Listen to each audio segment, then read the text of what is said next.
I'm all over the place. I'm seeing some Benny Snell now. I think it's because the LA Rams. Oh, yeah, because that's trade talk right there as well. Yeah. Is this legit? I talked to John Clayton about it.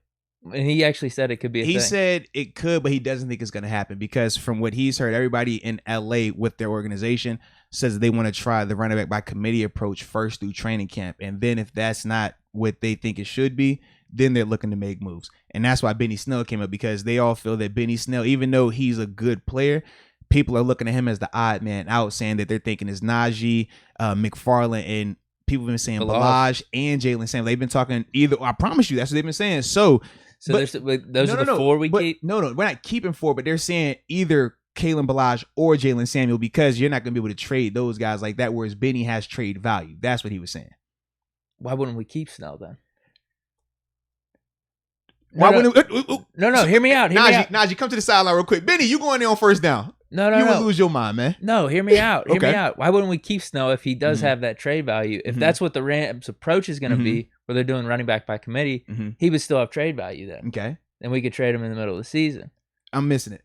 The Rams don't want to wait till the season. They're doing preseason. They want to see. Yeah, I get what you're saying. Though. Man, the Rams trying to win a Super Bowl, bro. Okay. You think they're gonna wait till mid-season to, if they not happy about something, man? They trying to win it now. There's a man named Le'Veon Bell out there. Well, I also talked to him about that as well. He says he don't think there's a chance that happens at all. He actually is contemplating if he ever sees him in the league again, bro. What? Well, this is the thing. So, amongst execs, amongst coaches, they don't think that Le'Veon still wants to play. And these are the reasons why. They said, obviously, we talked about the holdout year, right? We know that. And then he got the money to go to New York. But they said when he was in New York, obviously he didn't have the success that he thought he would have. And then obviously it ended kind of foul, right? With him and Gay, stuff like that. But then when they talked about how he could have decided to go to multiple places where he would be the guy. He would be the feature back. He would get a ton of touches, a ton of opportunities to play on contenders, right? We even said Buffalo was one of them, right? But he went to Kansas City, and they were saying, man, you go to Kansas City after they had just drafted Clyde in the first round, and we saw him have that crazy breakout game where everybody was like, yo, this dude's legit. And they were saying how he goes there and literally doesn't fuss about not playing. He wasn't complaining about any of that. And then obviously in the off seasons when he put out the report, oh man, I'll never play for Andy Reid again. But from what John was saying is that basically coaches are questioning how passionate he still is about the game, because it looks like once he got the money, he wasn't as passionate about it, just based on the decisions that he's made since then. And that's why he doesn't feel that LA is going to touch him, or any of these other teams that he's been talking to about that are going to touch him. Yeah, so that was surprising to me, because I said the same. I'm like, bro, why wouldn't they just call L Bell? We know he's healthy. We know, when he's on, he's on. But and not even going out there to be the guy, but at least gives you a little bit of a boost in your group right now with Cam Akers tearing his Achilles like that. But yeah, Todd Gurley reunion maybe. He's free agent right now? I think he is, yeah. I thought he was still on the contract in Atlanta. No, I think he only signed a 1-year deal with them. I'll double check, but check I'm that real quick, man. You might be right though. Todd Gurley reunion. Yeah. While you checking out that, I'm gonna read some of these super chats real quick, man. Dude, he's 26 years old somehow, some way. Todd Gurley. Oh wow. Wouldn't you have thought he's like 30? Yeah. He's about to turn 27 in August. But he is a free agent. Yeah. Yeah. That's what Google says. Okay. Adrian Peterson, maybe I'm saying. Well, AP, he's done the committee approach now for the past 4 or 5 years, man. I know, that's his lane. That's his thing. That's his lane. I could still see him getting 1,000 yards if he went out there. He flirt with it every time with that name, man. Somebody get hurt and AP.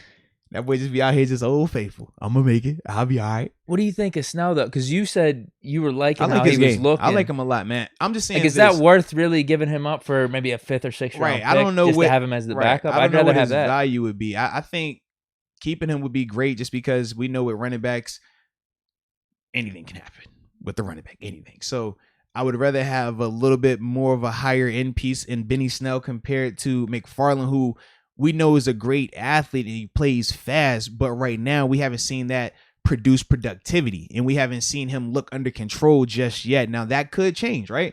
But right now we haven't seen that. So that's one of the reasons why I would rather have Benny. And now, it feels like Kalen Balaj has had less of an NFL career than Benny Snell as well.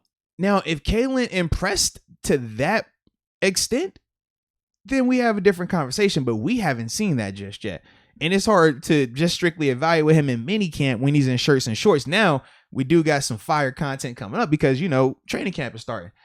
And I'll be down there. We'll all get a chance to see what he looks like, right? So we'll see him in pads and we'll be able to see, okay, is Kalen, is he taking that next step mentally, physically? Is he consistent now? Is he putting together all those little things that we've talked about him? Or is it the inconsistency? Is it he looks good this play, but then he has a couple bad plays? If that's still happening, then yeah, you got to keep Benny. But if Kalen is caught up, all right, you might flirt with it a little bit. Yeah, because I see how it makes sense because I think we agree if Benny Snell doesn't fumble the football, we could see him being an RB1. Mm-hmm. But that was the big problem is just the ball security. Yeah. And then all of a sudden, he was getting half the snaps or a lot less snaps where he couldn't really get in a flow. But there were games where he could pretty much carry an offense for you. And if the Rams are looking for someone like that, the trade rumors make sense. But if I'm the Steelers, I would rather have him as a backup. He's much more reliable, in my opinion, compared to McFarland or Kalen Ballage at this point. So I'm not the biggest fan of it. Let's see how training camp plays out. I'd rather just keep Snell at this point. I like that. Now, I looked in the chat. Yes, it has heat up in here, man. The running back discussion. Shout out to John Doe for making that a point right there, man. But I just seen Trey Edmonds brought up Frank Gore. What about him, man? Oh, my God. No. They said for the Rams. They talking about for a Ram pickup. Yeah, not for, bro, we got too many backs right now. We're not talking about for us, man. No. But they were saying for the Rams, though. What about a guy like Frank Gore? I'd rather sign Peterson. Peterson? Yeah, okay. Yeah. Is there anyone that's like waiting in the wings for other teams, like an RB2? Fantasy people would probably know that a little bit better. I don't know off the top of my head. Maybe the Packers backup, Dylan. They drafted him in the second round last year. Because they just signed Aaron Jones to that big contract. So how much time is he going to get? He still played a lot, though, last year. Yeah, with those guys, he is a nice complimentary piece. Because they legit use both of them. Like, they do it.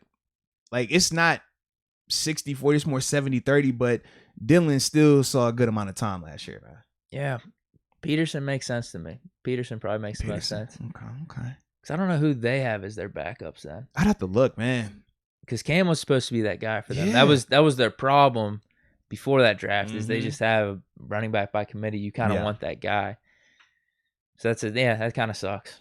It sucks for them. Oh man. So you don't want to trade Snell. We'll keep Snell. Now Stephanie. Peterson's got that Stafford connection too. He was on the Lions absolutely right. last year. And he had success with him last year. Now I want to get your thoughts on this. Stephanie Ramirez, she says that Kalen Ballage is better than Snell, better than Benny Snell. So if that is the case, would that change your mind in terms of really feeling like Benny's a little bit more expendable? I just don't know that. Who knows that right now? I think Benny Snell's been the better player up to this point whenever you compare both their careers. Ballage, he was in shitty situations. We could say that for sure. Yeah, we definitely saw that, man. So I think it's a wait and see. As I'm standing right now, though, I'd rather have Snell. But if somehow Ballage goes off in preseason, he looks way better than Snell, then all of a sudden, actually, they might want Ballage, as opposed to Snell. If we're talking about trades and that type of thing. Man, there's layers to this I feel good with Snell right now. I'd rather keep Snell. Yeah. Because what are we going to trade him for? A 5th or 6th round pick? I feel like I'd rather have him as RB2 here and just that security in case Najee has to miss a game or two. Well, and my thing is, how significant is a 5th round pick to us right now? We're all in.